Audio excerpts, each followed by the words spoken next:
I'd like to welcome you to the second biannual lecture in a newly created series in honor of Robert Kragalott, who taught here at Ohio Wesleyan from 1964 to 1991. The title of the lecture series is Genocide, Mass Atrocity, and Human Rights. Before I introduce our speaker tonight, I'd like to introduce Dr. Pete Kakel, who's, you might just want to stand up and wave.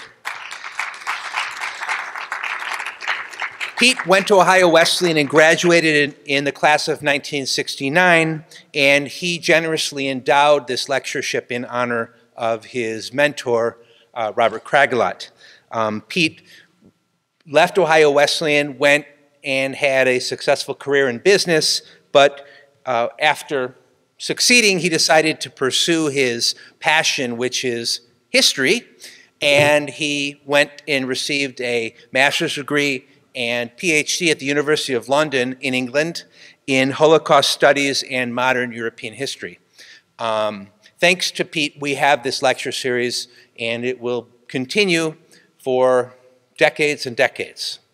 I'd like to thank Pete for his participation. I do want to point out that he does have a book that he recently published related to the topic, which is genocide studies, titled The American West and the Nazi East, A Comparative and Interpretive Perspective, which was published by Palgrave Press in 2011. So thank you, Pete. It's also my pleasure to introduce tonight's speaker, Dr. Ben Kiernan, who is professor of history and the director of the Genocide Studies program at Yale University. Dr. Kiernan received his doctorate in history from Monash University in his native Australia in 1983. And in the 3 decades since then, he's been busily publishing all sorts of articles about genocide, particularly related to Cambodia, his area of expertise. He's written, I lost count, more than a dozen books and more than 100 articles. That's a lot. His books and articles have been widely praised. Most recently, or quite recently, he published in 2007 a book called Blood and Soil, A World History of Genocide and Extermination from Sparta to Darfur, which won many awards, including, quote, the best work of history from the Independent Publishers Association and the Sybil Halpern Milton Memorial Book Prize from the U.S. German Studies Association. Dr. Kiernan's talk tonight is titled A Global History of Genocide, an Illustrated Lecture. So please join me in welcoming Dr. Kiernan from Yale University.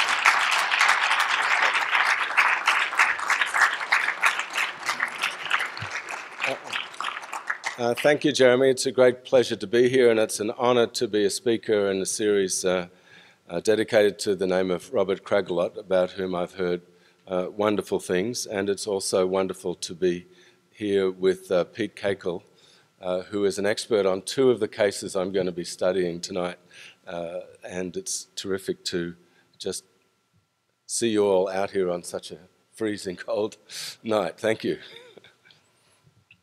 The 1948 United Nations Convention on the Prevention and Punishment of Genocide defines that crime as, quote, acts committed with the intent to destroy, in whole or in part, a national, racial, ethnical, or religious group as such. And these acts include killing members of the group, obviously, but also deliberately inflicting on the group conditions of life calculated to bring about its physical destruction in whole or in part, or also forcibly transferring children of the group to another group. My goal here is threefold: to describe first some of the genocides in world history that meet that UN definition of 1948. And second, to describe some of their common recurring features that are missing from the legal definition I've just read to you. And then finally, I want to illustrate some of the new resources that are available to students and others studying genocide, hopefully with an intention to help prevent it. The Genocide Convention's focus on crimes against, quote, national, racial, ethnical or religious groups, makes clear that racial or religious hatred is an integral part of genocide. But along with that, I want to draw attention to three lesser-known features that usually also accompany genocide. And these are, apart from racial and religious hatred, expansionism, agrarian romanticism, and an obsession with antiquity, or what I call a cult of antiquity, of the ancient past. The historical record, I believe, shows that, like racial hatred, these common obsessions of genocide perpetrators can be detected in advance. Genocidal thinking is racist, rural, archaic, and expansionist. Along with Nazi hatred of Jews, the expansionism of Hitler's regime is well known, and here it is depicted in Charlie Chaplin's poster for his 1940 movie, The Great Dictator. But a cult of agrarianism is a second lesser-known feature of the genocidal mentality. This photograph of Heinrich Himmler was taken by his niece in 1935.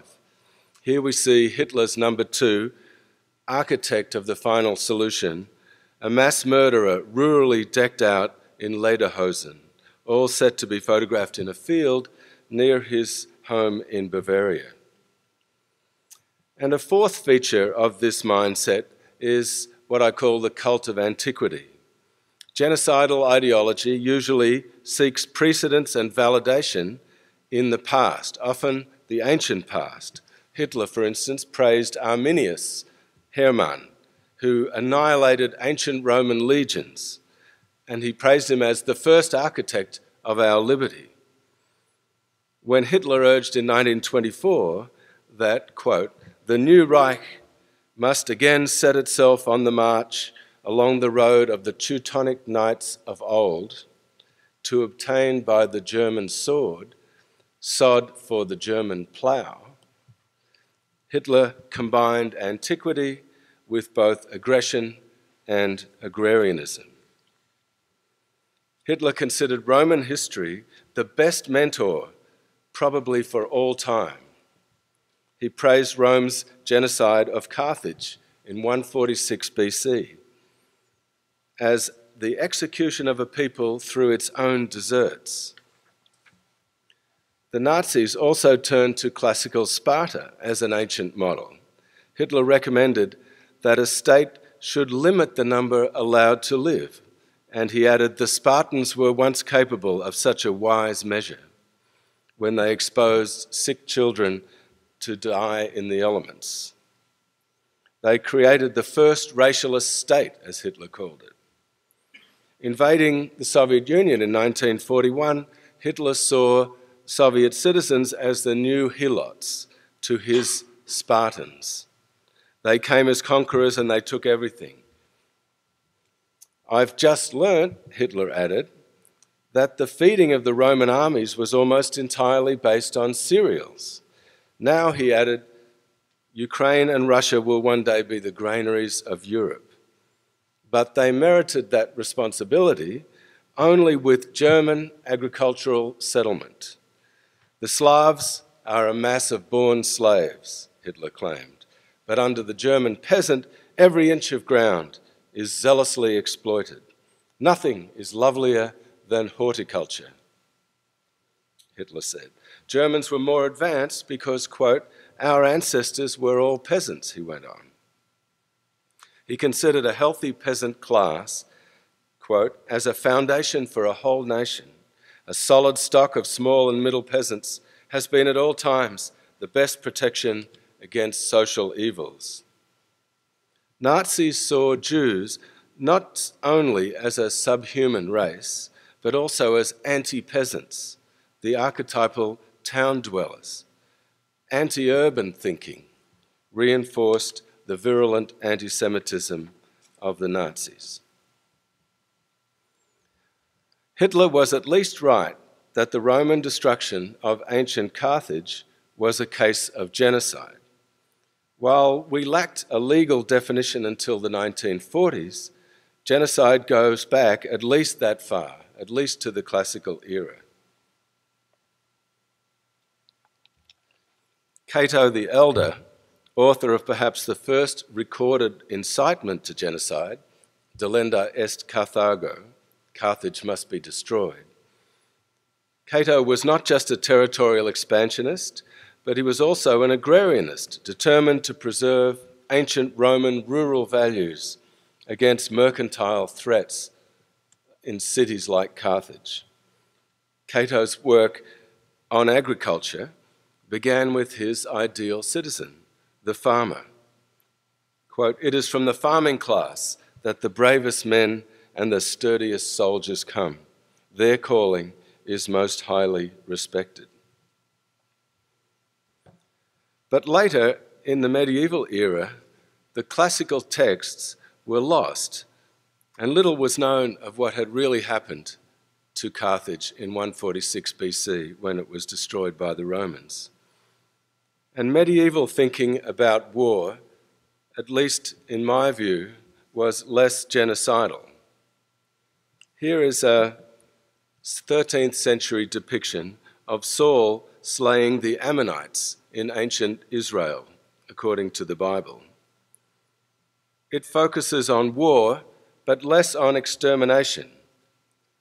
And this medieval depiction of the fall of Carthage, in also a 13th century French provincial illuminated manuscript, makes, again, a classical genocide look more like a medieval siege. However, that changed dramatically in early modern times. First, with the Renaissance rediscovery of classical texts, providing much horrendous information about what had happened to Carthage. And second, with the onset of European imperialism. At the beginning of the world, said a Portuguese Jesuit in 1559, all was homicide. In post-medieval, early modern culture, the story of Carthage now became much better known and more homicidally depicted. Allusions to supposed biblical genocides also became more prominent and often illustrated with more horrifying detail. Here is an example, this 17th century portrayal by Nicolas Poussin of Joshua's army dealing the Amorites, what looks in this portrayal to be a much worse fate than Saul dealt the Ammonites in the medieval depiction I showed earlier. At the same time, European imperial and territorial conquests of most of the globe involved pastoral or agrarian romanticism, as well as both examples of genocide and anti-Semitism, supposedly justified by biblical or classical antiquity. Conquerors turned to ancient empires for genocidal precedents. When the Spanish built their empire in the New World, they looked to Rome's expansion to justify their own. Estimates of the native population of the island of Hispaniola, distributed among these 5 kingdoms at the time the Spanish arrived in 1492, ranged from around 500,000 or so.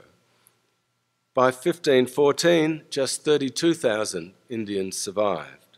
Over 90% of the islanders had perished in 22 years. The Spanish overseer of Indian labour in the mines on Hispaniola portrayed the Indians as descendants of the barbarian Visigoths. And he added that God, quote, consented to their extermination. And most importantly, Spain's court intellectual, Juan Ginés de Sepúlveda, argued that Indians were barbarians because, unlike the Romans, they had failed to preserve any monument to their history. Sepúlveda added that the Romans justly subjugated the other nations of the world, just as for their sins, the Amorites and Perizzites and other inhabitants of the Promised Land were exterminated by the children of Israel. And he still condemned the Jews whose, quote, extermination God desired, Sepulveda said, because of their crimes and idolatry. We have a very few examples portrayed by the victims themselves of what happened in some of these early modern expansionist genocidal massacres. But here is one from Cholula and Tenochtitlan in Mexico during the conquest by Cortez's army. As the early modern English sought their conquests, they self-consciously took on the mantle of Roman imperialism to justify their own expansion. In 1570 and 71, a small group of Elizabethan gentlemen met frequently in London to discuss classical Roman military strategy at the home of Sir Thomas Smith and his son Thomas Smith Jr. The Smiths and their associate Gabriel Harvey used classical texts as handbooks for colonising Ulster in northeastern Ireland. Another participant in these discussions was Sir Humphrey Gilbert, who had spent years fighting in Ireland, and he also wrote in admiration of ancient Rome's supremacy. He even said that Cato, by banishing vice in Rome, did deserve more honour than Scipio did by conquering the Carthaginians. These Elizabethan knights saw Ireland as Cato had seen Carthage.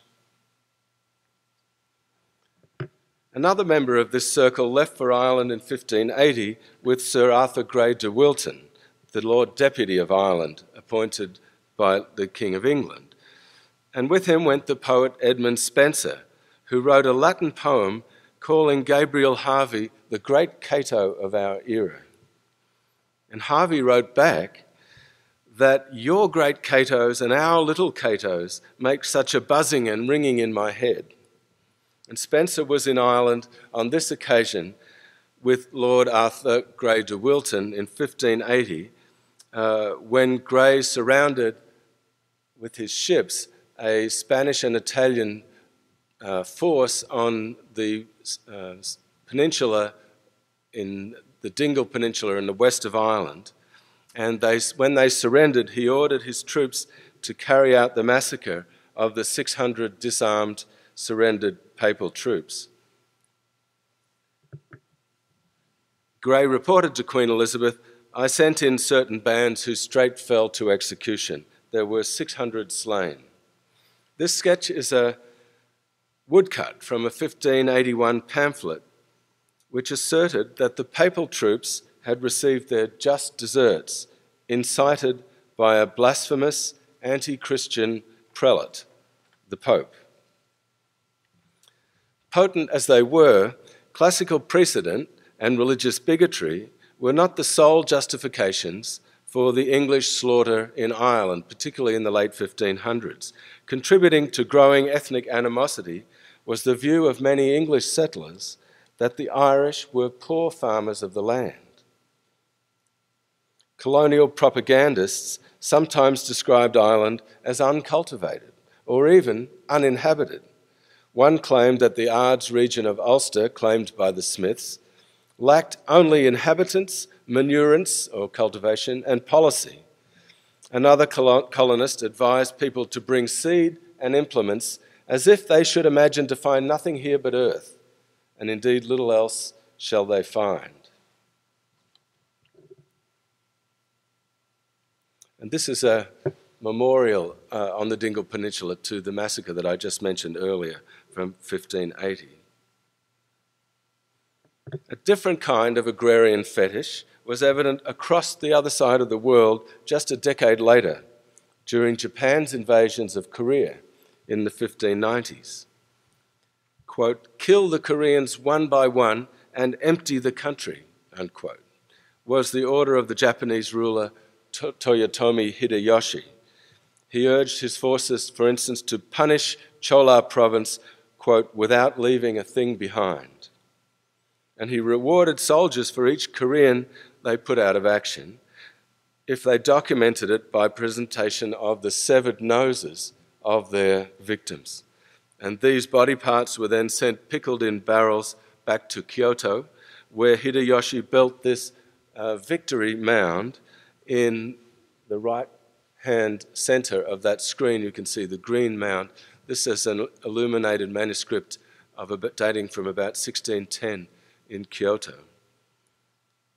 Many more such mounds sprung up across southern Japan, which seem to be more authentic than this one. Archaeologists have dug soundings on this ear mound, as it's called, supposedly containing many ears of murdered Koreans, but they found no such body parts at all.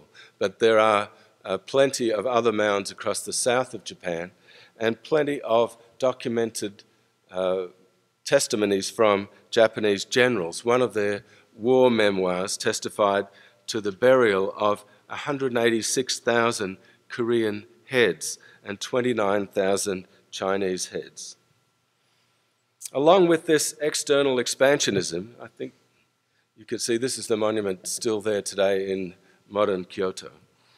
Along with this external expansionism, which was aimed not only at the conquest of Korea, but even China, Hideyoshi's domestic policy back in Japan was decidedly agrarian. Japanese farmers had to remain in their place as a subservient peasantry. Otherwise, Hideyoshi feared, the paddies and dry fields will not be cultivated. So he said, if farmers engage only in cultivation, they shall prosper into eternity. However, should any farmer, abandoning his fields, go into trade or wage labour, that person, needless to say, and all in his village, shall be brought to judgment. So there is a definite policy of enforcing agricultural lifestyle on the Japanese peasant population and not allowing any choice. Back in the Atlantic, England's conquest of Ireland had set a precedent for North America. When Humphrey Gilbert from the Elizabethan Circle in London went down with his ship in the Atlantic in 1583, his half-brother, Sir Walter Raleigh, took his place. Our land is full, their land is empty, one colonist wrote of the Indians in 1622. They are few and do but run over the grass, as do also the foxes and the wild beasts.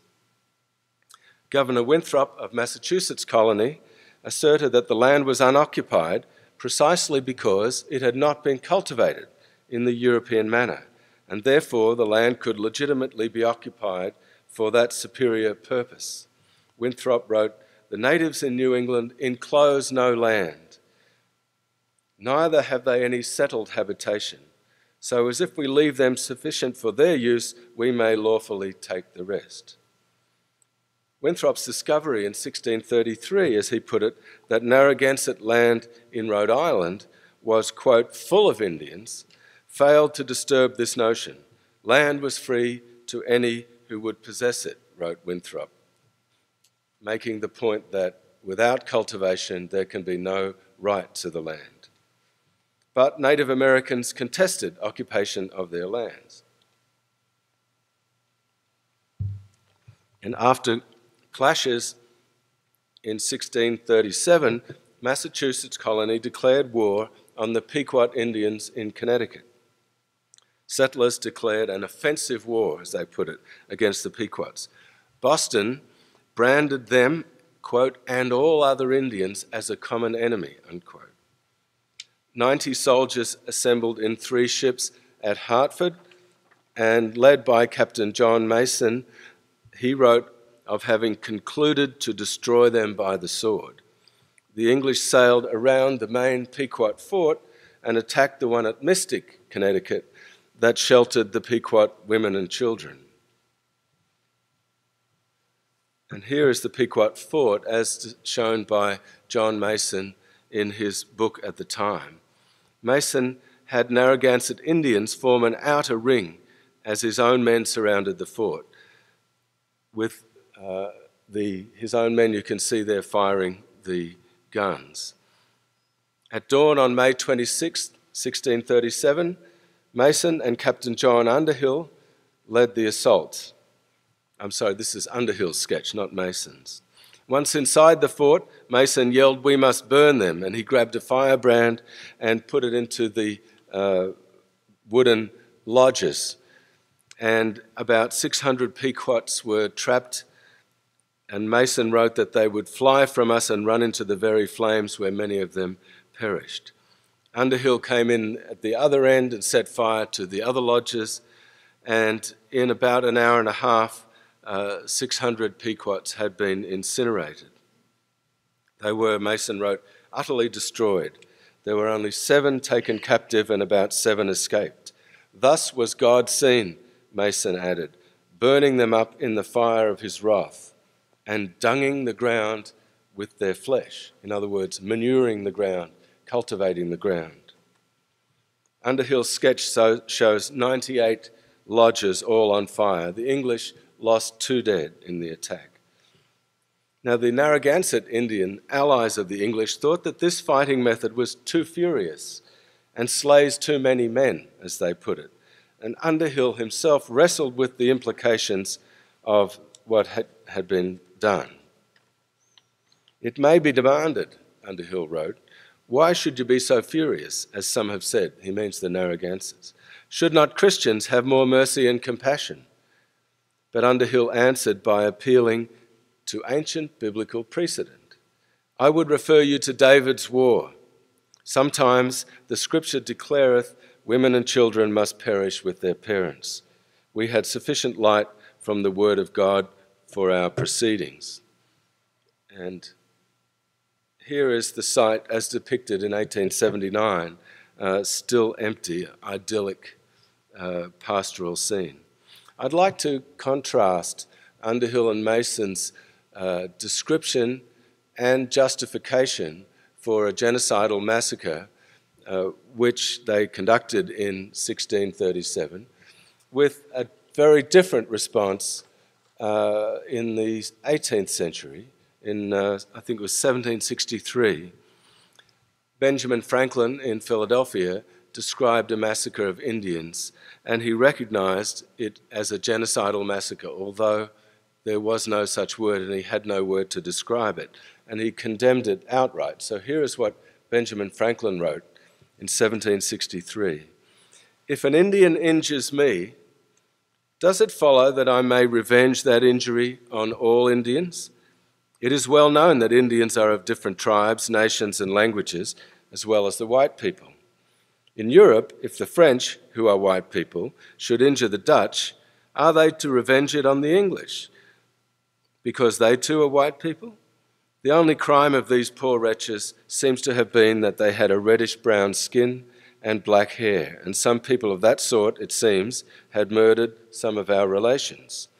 If it be right to kill men for such a reason, then should any man with a freckled face and red hair kill a wife or child of mine, it would be right for me to revenge it by killing all the freckled, red-haired men, women, and children.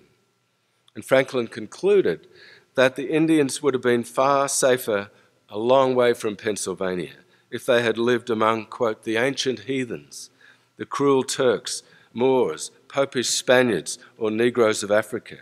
And yet our frontier people called themselves Christians. Their victims would have been safe in any part of the known world except in this neighbourhood of the Christian white savages, a term he used to describe the perpetrators of that massacre. So Benjamin Franklin sounds extraordinarily modern in 1763, but it's not very much later than the 1637 description of the Pequot massacre, which sounds totally different and indeed contradicts the very idea. Colonial massacres of Indigenous peoples were numerous, sometimes genocidal. This map shows just a few.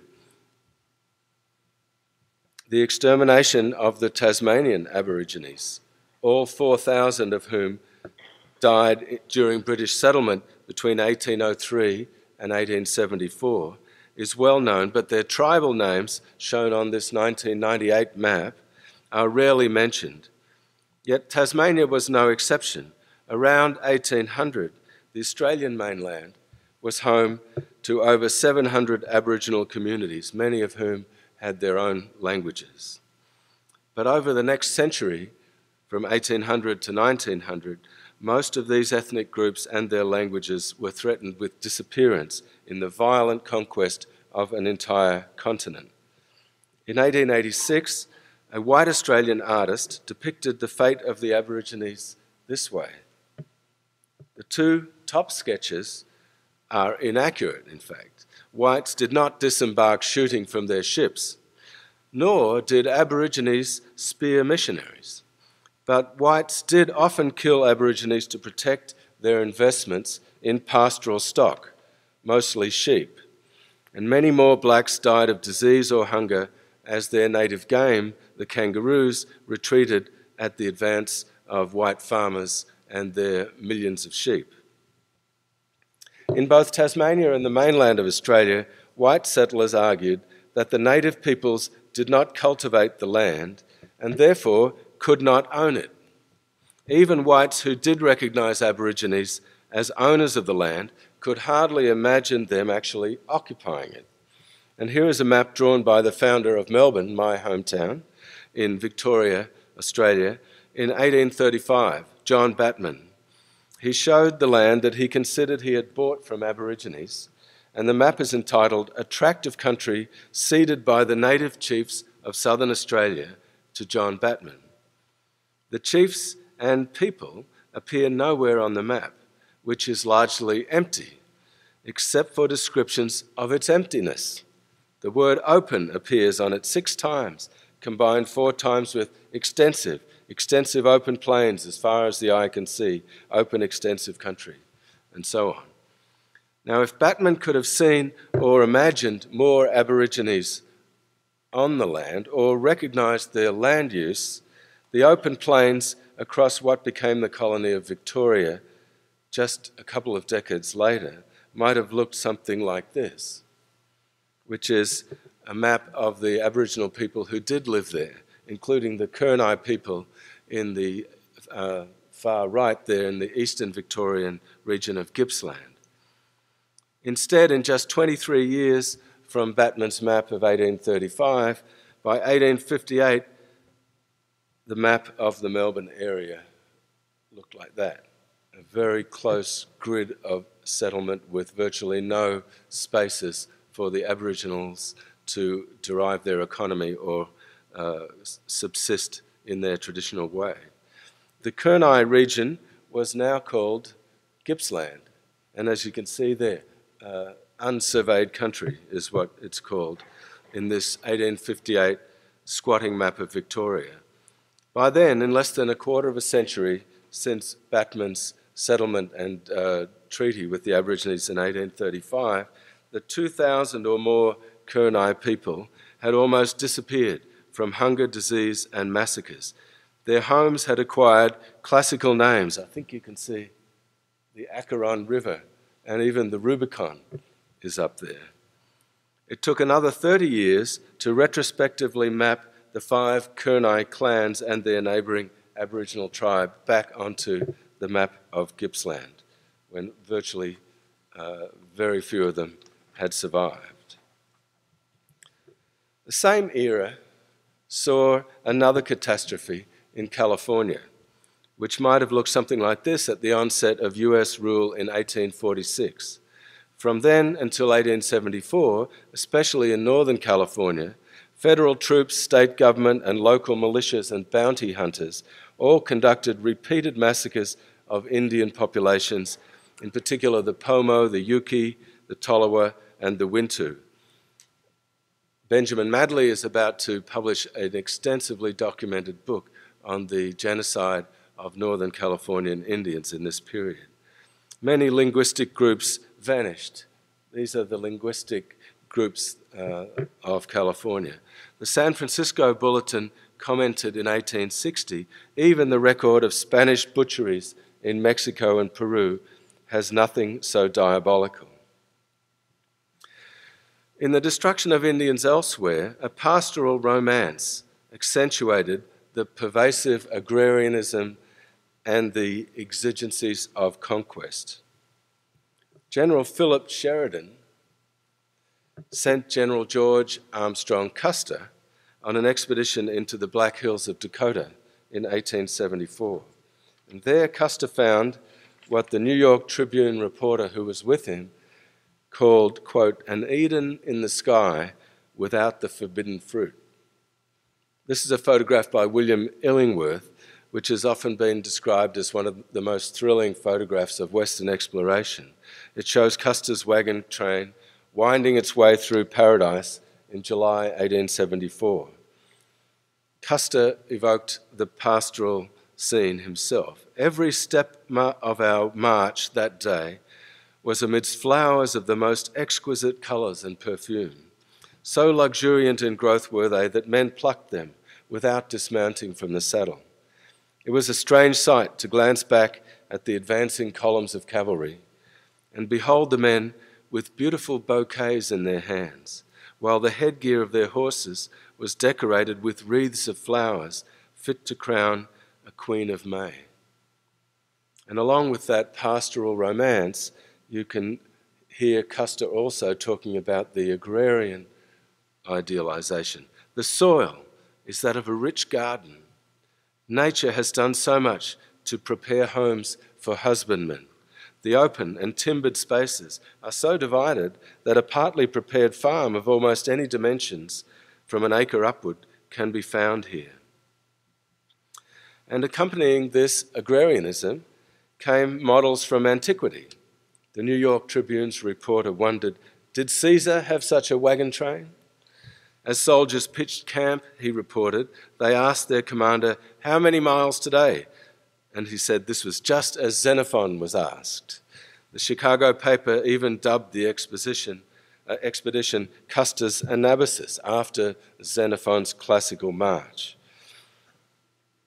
Custer's brother-in-law, Lieutenant James Calhoun, predicted that here, quote, the hives of industry will take the place of dirty wigwams. Civilization will ere long reign supreme and throw heathen barbarism into oblivion. Ultimately, the conquest of the North American continent became a triumph of civilization over pastoralists, and its art reflected that grandeur. Here we see an eclectic combination of the classical, the national, the indigenous, and the pastoral in Philadelphia's Washington Monument, unveiled in 1897.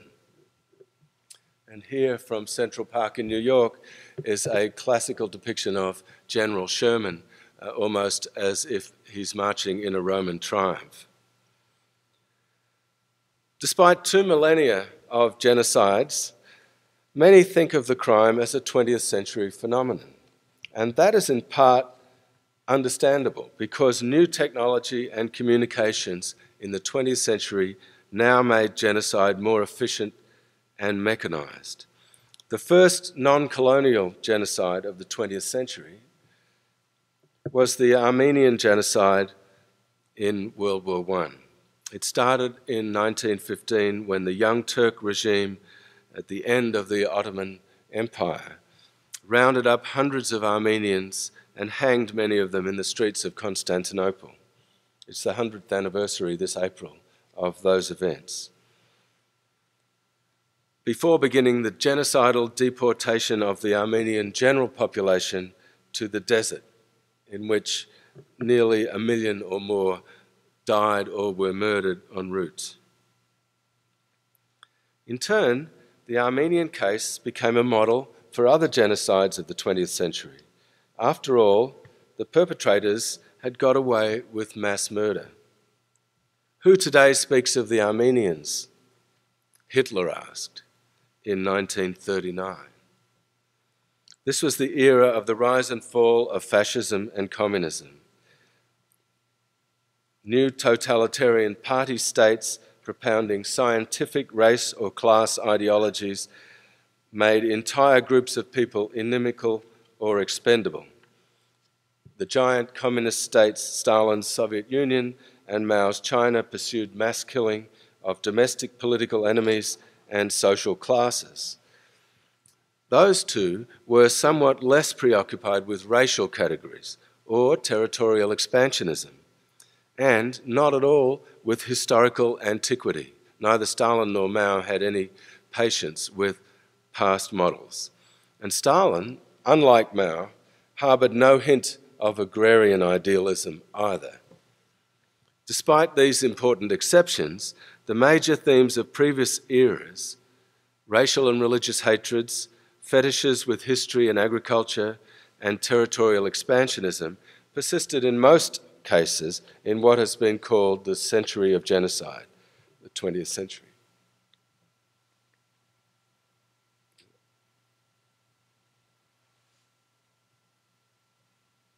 Seems to be stuck.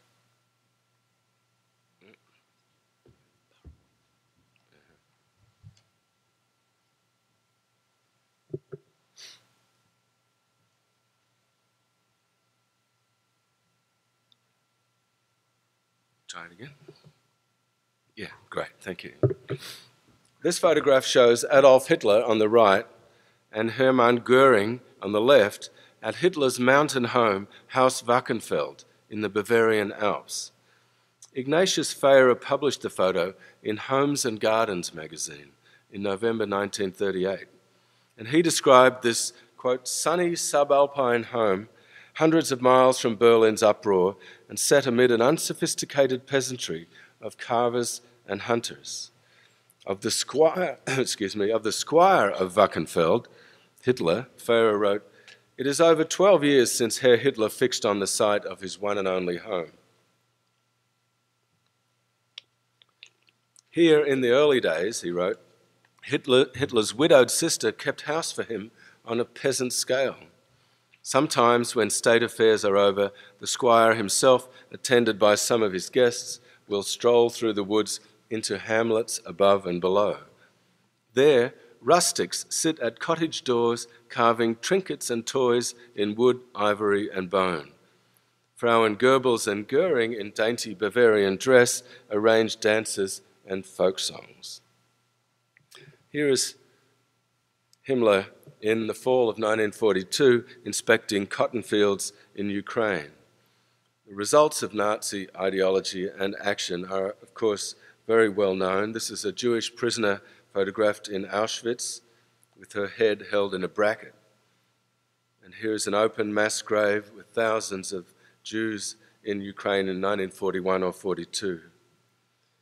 And here is a Nazi propaganda poster from Ukraine. It says in Ukrainian, "The collective farm system has come to an end. Every hard-working peasant will get land of his own." Of course, this is a propaganda poster, and it's not at all what Nazi policy was actually about. Ukrainian peasants didn't get a small plot of land for themselves. It was German agricultural settlers who were going to get that. And here is an SS magazine, Volk und Rasse, People and Race, with on the cover a portrait of a ethnic German farmer in Ukraine in 1943. And the story is written by an SS officer who you can, as you read the story, you can almost feel him bursting into tears at the emotion of meeting this hardy German peasant settler whose family had been in the Ukraine for generations, now reunited with the Reich, which has taken over the whole territory. On the other side of the Eurasian landmass, we see a similar process with the Japanese brutal conquest of China. And here what we have is a 1938 Japanese cartoon of a family of Japanese settlers in Manchukuo in northern China, what the Japanese called Manchukuo or Manchuria. And the farmer there is using chemical spray to kill off biological pests such as communists and Chinese warlords. In Cambodia in the 1970s, Pol Pot's Khmer Rouge regime combined Stalinist communism with racism and agrarian idealism, and also with a cult of antiquity, not of Rome, but of Angkor Wat and the medieval glory of classical Angkor. Pol Pot called himself Khmer Dam, the original Khmer. And he spun a national narrative of Cambodia's lost glory since the era of Angkor. And in that story, the Khmer nation had lost lands to encroachment on its territory by Vietnamese from the east and Thai from the west. This is a digital elevation map of Cambodia in its current borders, much smaller than in medieval times. This is a satellite image. I want to show you from now on some of the methods that can be used with new technology to investigate ongoing genocide. This is a satellite image of the environment as depicted within the borders of Cambodia. And here is the Cambodian identity card of a member of the Vietnamese minority, a resident in Cambodia in the 1950s. Cambodia did not grant citizenship to its ethnic Vietnamese minority, and they and other minorities later suffered genocide under Pol Pot's regime, and the two surviving top leaders of the Pol Pot regime are currently on trial in Phnom Penh in a UN-sponsored tribunal for committing genocide against the Vietnamese and Muslim minorities. So far I've talked about the ideology of the perpetrators, what makes genocidists' mental mindset, what makes them tick, and thereby how can we predict future cases of genocide by recognizing these characteristics in their thinking, whether it's racism or expansionist ambitions or romantic agrarianism or the cult of antiquity. But they're not the only causes of genocide. They're the immediate, what I call the immediate causes, what makes the decision of the perpetrator to conduct the genocide. That is the cause of the genocide. But there are other, if you like, necessary conditions for genocide, without which it couldn't happen, no matter what the perpetrators think or try to do. And these are much broader historical patterns, including poverty or impoverishment, economic destabilization, war, or any kind of historical process that enables perpetrators of genocide to recruit supporters, to build an army, to take power, and thereby put their thinking into practice. And so these are, if you like, not the causes of genocide, but they're necessary conditions, and without them, genocidal perpetrators and their thinking would be just voices in the wilderness. It's absolutely essential, if a genocide is going to take place, that a genocidal regime come to power with the means to enforce those kinds of policies. And here is an example of those kinds of phenomena that I'm talking about. From the mid-1960s, the Vietnam War spilled over into Cambodia. The forces of Pol Pot and the xenophobic Khmer Rouge communists grew from about 5,000 guerrillas in 1969 to more than 200,000 troops and militia in 1973. This was the period of the B-52 bombardment of Cambodia, begun secretly by President Nixon and Henry Kissinger in 1969, and then stopped by Congress in 1973, in August 1973. In the previous 6 months before the final cessation of the bombing, 500,000 tons of bombs were dropped, 250,000 tons, a total of 500,000 between 1969 and 1973. And there is much evidence from survivors, from CIA reports on the ground, and from other sources that the Khmer Rouge were able to recruit their army, which grew so rapidly in this very time of the massive bombing of Cambodia.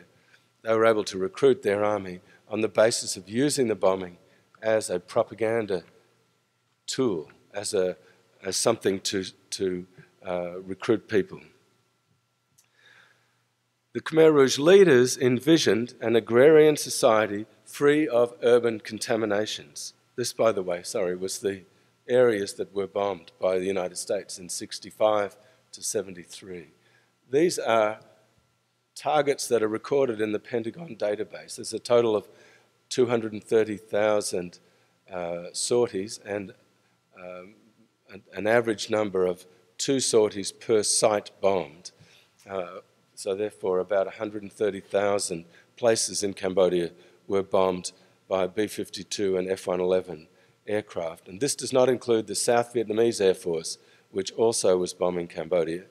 And these target dots, these sites, were recorded in the Pentagon database as the target being unknown or unidentified or just left blank, no target recorded.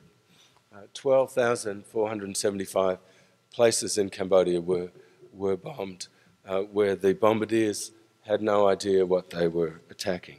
In many cases, as I know from interviewing people in villages that were bombed, weddings, funerals, villages themselves were bombed. Of course, I'm not saying at all, I've said the opposite, that this is not the cause of the bombing, but it is one necessary condition. And to give you an example of how that played out, in one case, a young man's village, he was an 11-year-old boy, I think, his village was bombed.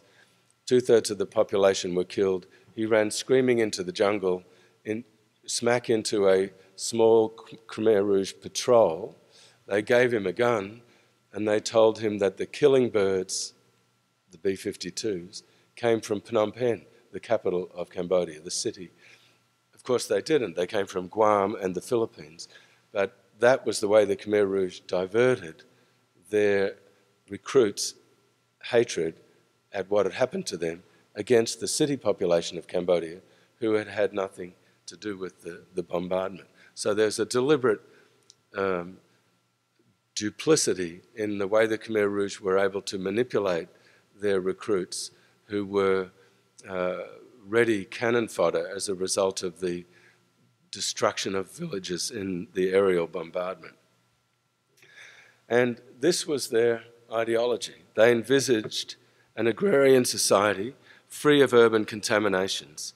When they took Phnom Penh, the capital, in April 1975, they immediately evacuated its 2 million residents into the countryside, blew up the National Bank. This is a photo I took in 1980, 5 years later. It still had not been repaired. They abolished money and they launched attacks into neighbouring communist Vietnam.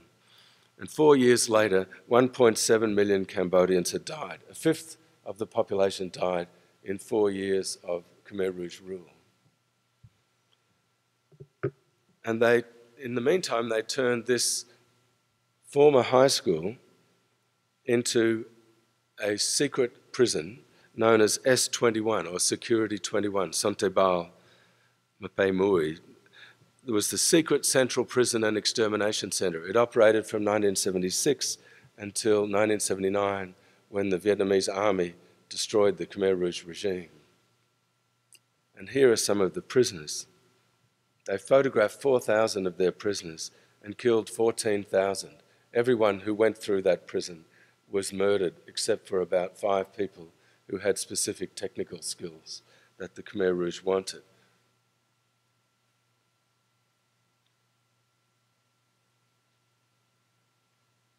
And that's the initial excavation of the mass grave of the prisoners in July 1980. And this is a memorial in Vietnam to Vietnamese, some of whom were ethnic Cambodians but residents in Vietnam, murdered in cross-border attacks by the Khmer Rouge in 1977 and 78. And this is a memorial. Diet Chung, the Vietnamese word there is genocide. And this is another memorial to another group of victims of a different Khmer Rouge attack in March 1978. And here's a Vietnamese cartoon depicting their obsession with antiquity. You can see in the background there the Great Wall of China. On the left is Qinzhi Huangdi, the ancient emperor of China, who built the first part of the Great Wall and also burnt a lot of books and cracked down on cultural expression. And he is saying to Pol Pot and Ieng Sary, the 2 leaders of the Pol Pot regime, you are doing a very good job of following my example. So this is how a Vietnamese cartoonist depicted the sort of ancient conflicts involved, what they thought were ancient conflicts.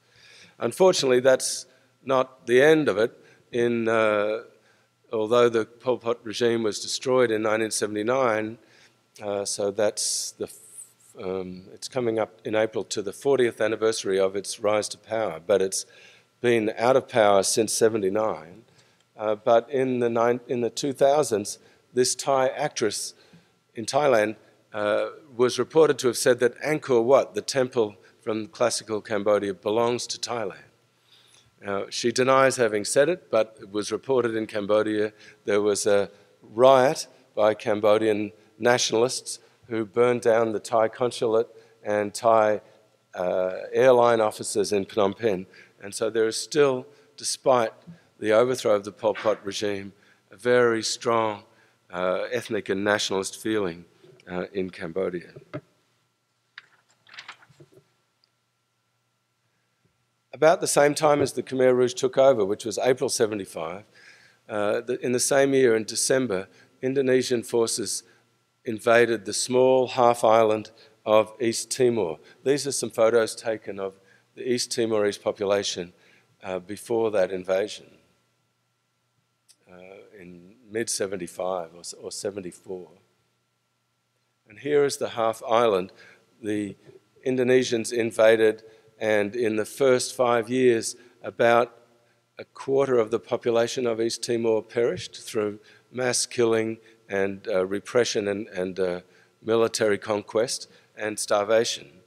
But a small group of East Timorese resisted, held out in the hills for 24 years, and this is the way they divided up their territory. And when the United Nations came in 1999, 800 guerrillas came down from the hills to the cantons that the UN had set up. The Indonesians were never able to completely conquer East Timor. And so under the United Nations, elections were held. And here is a satellite image of East Timor, which was taken on September 8th, 1999, which was about a week after the election results were broadcast, were published. The UN counted the results and released them on August 31st, 1999, and they revealed that 79% of the population of East Timor wanted the country to become independent and not to remain a province of Indonesia. The Indonesians were furious, and they immediately set about burning down what turned out to be 80% of the buildings in the country in the next few weeks. And this satellite image contains evidence of that. It's such high resolution that when you zero in, you can see that little island in the middle of the top up there, that's part of East Timor. And directly under that is a small jagged peninsula, and in that bay is the capital city of East Timor, the town of Dili. And here is what we get from that data if we zoom in to the town of Dili. And these are the fires, the black plumes of smoke, the fires set by the Indonesian forces. The red splotches are fires burning, and the black is the smoke pouring out over the hills. Russell Shimmer, who is a colleague of mine from the Genocide Studies program, did this terrific work using satellite imagery to reveal the ongoing impact of genocide and mass atrocities. Another case was Guatemala in 1983, and here is the case where the perpetrators used scorched earth tactics to destroy the ethnic groups of Mayans in the Ixil Triangle and turn the survivors into what they called new peasants. Again, the agrarian ideology of the perpetrators is fueling the genocidal practices. And here is a satellite image of the red triangle. There is the Ixil Triangle. And you can see the scorched earth tactics. The red splotches there are areas that were forested in 1979 and deforested by 1986, which was the result of the high point of the genocide in the early 1980s. And here is an ID card from Rwanda, similar to the one I showed you earlier from Cambodia, but this is a Tutsi ID card from Rwanda.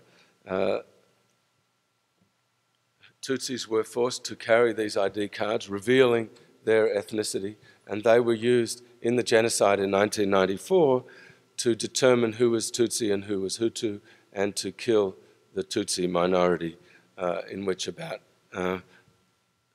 800,000 Tutsis were killed. And here is a map drawn up by one of the perpetrators. I'll show you him there. That's him on the left, Ferdinand Nahimana. He is in jail for genocide, serving a life sentence. But he drew this map before the genocide, showing the former kingdoms of Rwanda, the Hutu kingdoms that he wished to restore, the pristine, ancient past of the pure Hutu ethnic group, who had been, whose pristine kingdoms had been interloped, if that's the right word, by the supposed Tutsi minority arriving from, again, supposedly from Ethiopia.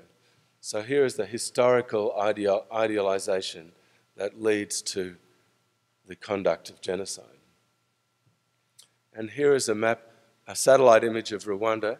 The blue dots represent massacre sites, and the red represent memorials to the victims. And you can see there a few green dots on the left. Here is where resistance took place.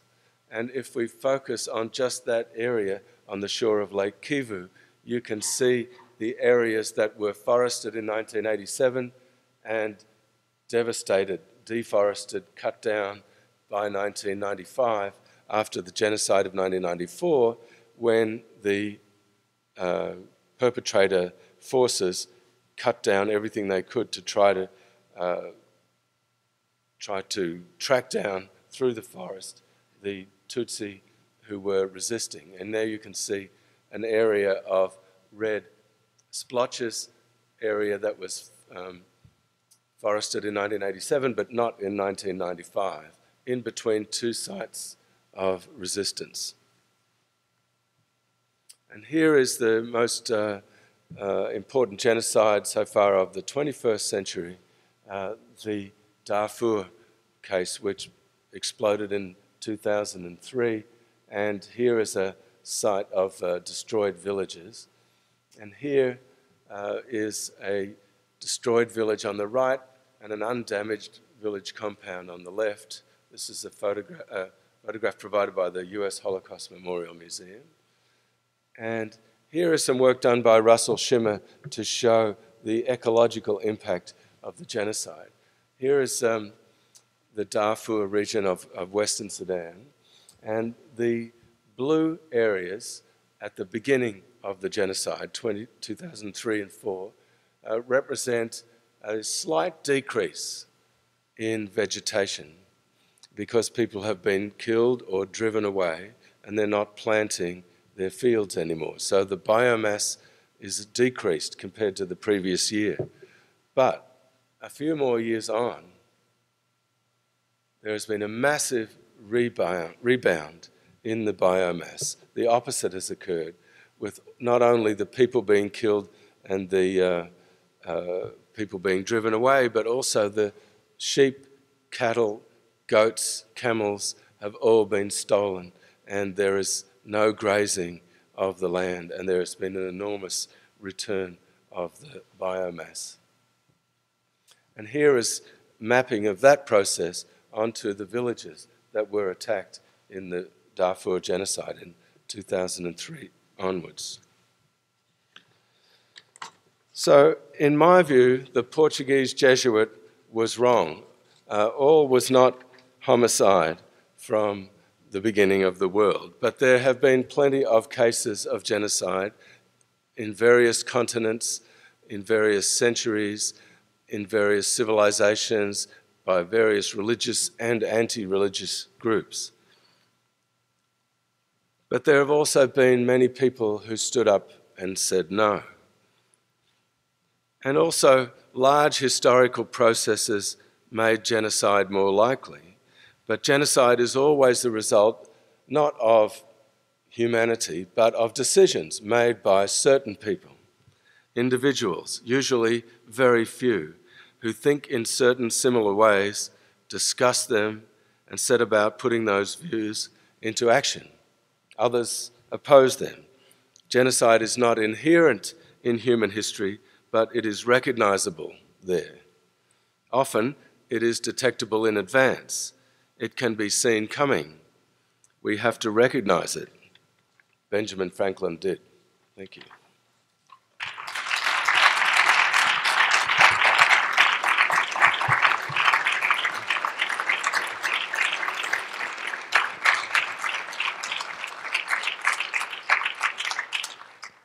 Thank you very much. We're going to have some questions now. I'm going to run around the room in Q&A fashion and ask if those of you would like to speak into the microphone. Questions?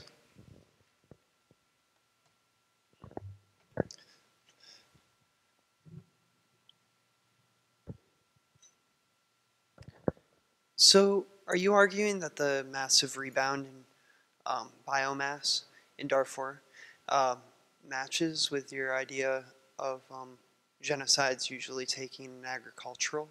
Because it doesn't seem like this is cultivated land. That's a good question. In fact, I think Darfur is one of the exceptions. The people who perpetrated the genocide were not people who fetishized agriculture. They were mobile camel herders and pastoral people who were used by the Sudan regime to drive the suspect populations who were more settled and agricultural off their land. I wouldn't say just because that factor is missing that it's not a genocide. I think it's clear that the Genocide Convention definition applies to what happened to the several tribes in Darfur. And of course, in not every case, I mentioned some other exceptions like Stalin and Mao, where not all four of the factors that I identify appear in every case. But I think there are obviously exceptions. But in the case of Darfur, for instance, the perpetrators published a document in, I think it was 1988 or 89, called the I can't remember the name of it, but it talked about the early modern history of Darfur. There are obviously, I don't know whether I would use the word cult of antiquity to describe what their ideology, but there's something similar in there. So at least that factor does apply, so does expansionism. And racism as well, because we have a telephone conversation from 1989 in which Musa Hilal, the leader of the Janjaweed militias, was overheard or reported or recorded. I don't know how this conversation survived to be reported, but it occurred in 1989 and it was published in 2006 or something like that. If only we had known it then. But what he said in 1989 was on the telephone, thanking another group in Africa for providing us with weapons to exterminate the African groups in Darfur. So he's talking about mass extermination, he's talking about an ethnic group. It seems to me that 3 of the 4 features of genocidal thinking are apparent in that case. Thanks.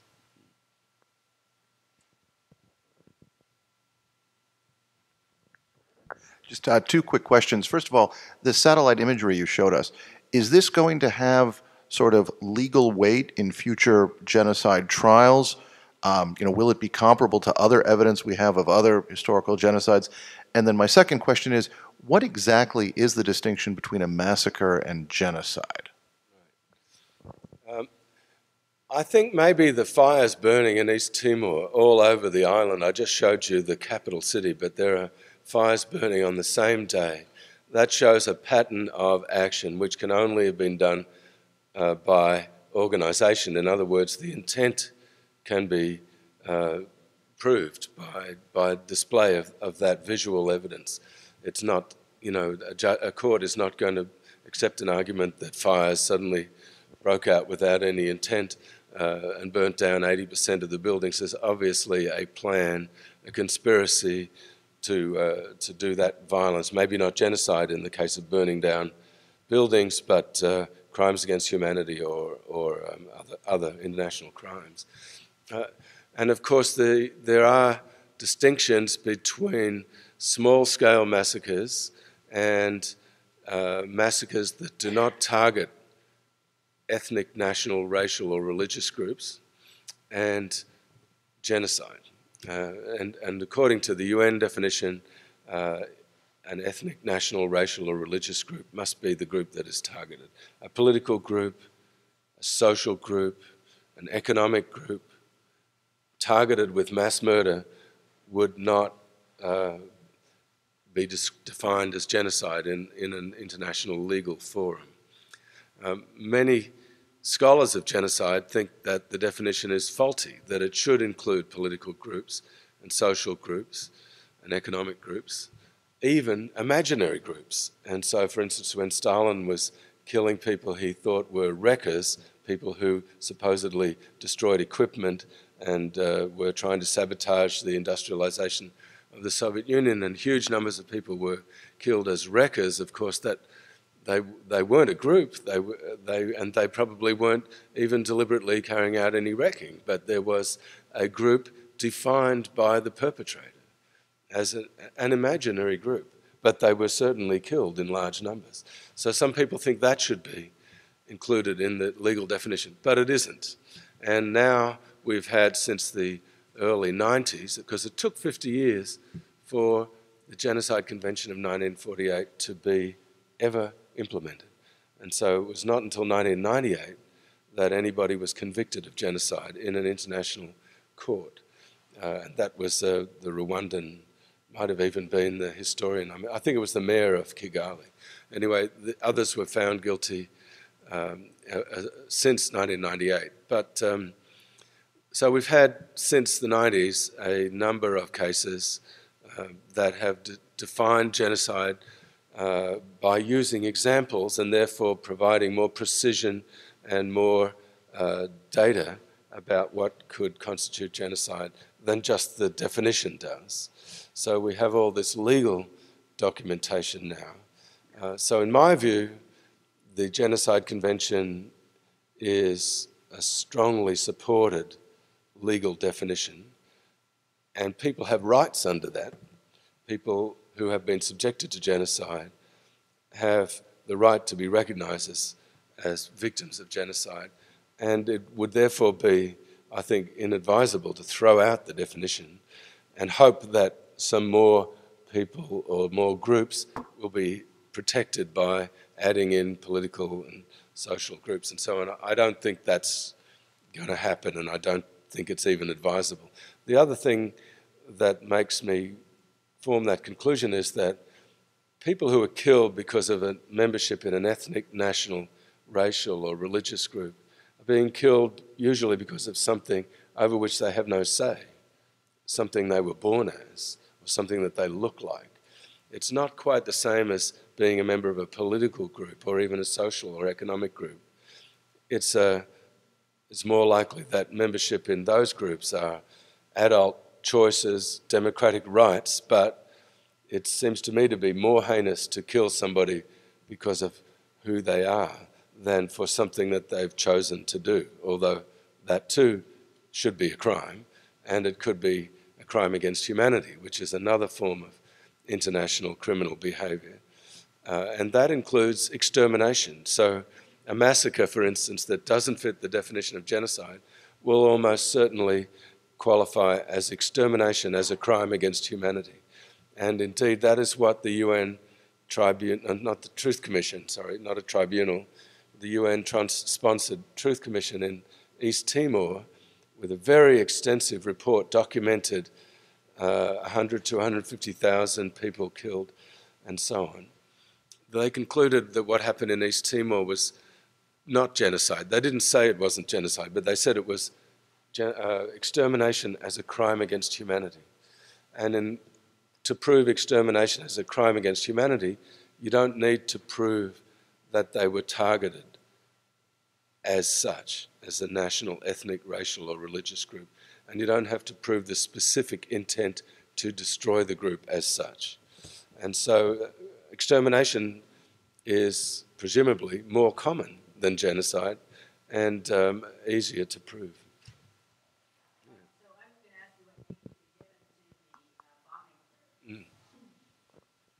I think this follows that, because my question was, what name should be given to the U.S. bombing in Cambodia that had clearly absolutely no regard whatsoever for human life, didn't even know what they were targeting? I mean, what you described then gave rise to something that has the name genocide. So basically the distinction, as I'm hearing you now, and I think it might be applies to that, the intent of the United States wasn't to kill all Cambodians. The intent was different, but nonetheless, you know you're killing Cambodians indiscriminately. So is it that lack of intent on the part of the United States, or what name would you give to that? Genocide requires the specific intent to destroy a group as such. Crimes against humanity, including extermination, do not require proof of that. And neither do war crimes, which is the word I would use for, the term I would use for the bombing of Cambodia was a war crime. Cambodia was a neutral country, and it was an aggressive carpet bombing over a 4-year period. Started off secretly without Congress being informed, and I believe there were 100 to 150,000 civilians killed. So genocidal impact doesn't count as genocide. It has to be genocidal intent. Yes, basically. I would say that it contributed towards the outcome of genocide, but itself was a war crime. Another question. I was wondering if the Bosnian genocides of the 90s would be classified as genocides as well, because they were backed up by the Serb-dominated Yugoslavian army. So, I mean, where does that stand on the massacre versus genocide spectrum? Several international courts have considered this. The International Court of Justice in The Hague recently concluded that Serbia and Croatia did not commit genocide against one another, but the International Criminal Tribunal for Yugoslavia in The Hague also has found that genocide did occur in Bosnia, and that therefore some of the people who were convicted of complicity in genocide, which is a crime listed in the Genocide Convention, although complicity in genocide is not the same as genocide, but it implies that a genocide has taken place, and these defendants were found to be complicit and guilty of complicity in genocide. Others could be found guilty of incitement to genocide or conspiracy to commit genocide, attempt to commit genocide. All of those are crimes that aren't genocide, but they're listed, they're violations of the Genocide Convention.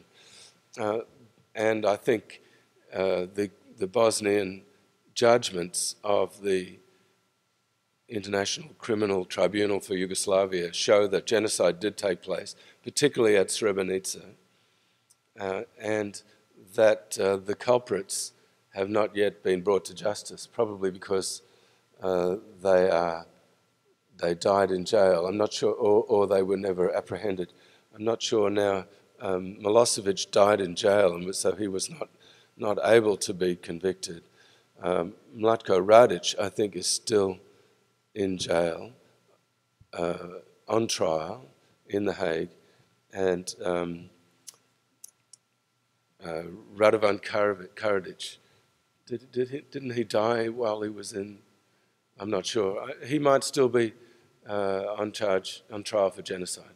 I'm not certain of that. Yeah. I think a lot of people have studying to do, but maybe there's one more question. Midterms are coming up, by the way. How would you comment on the current dynamics between Palestine and Israel, and especially the bombings on the Gaza Strip that occurred last summer. I've read opinions that that is genocide, and especially since Israel is enforcing some policies on Palestinians who live in Israel, it's a little muddy there, I would say, but what would you say about that? I don't think it's genocide in either case, although there are sometimes published incitements to commit genocide from one side to the other. But I think that war crimes have been committed, and there have been UN investigations which have found that. And whether the war crimes would be accompanied by crimes against humanity in the case of massacres that have taken place, I don't think has ever been adjudicated.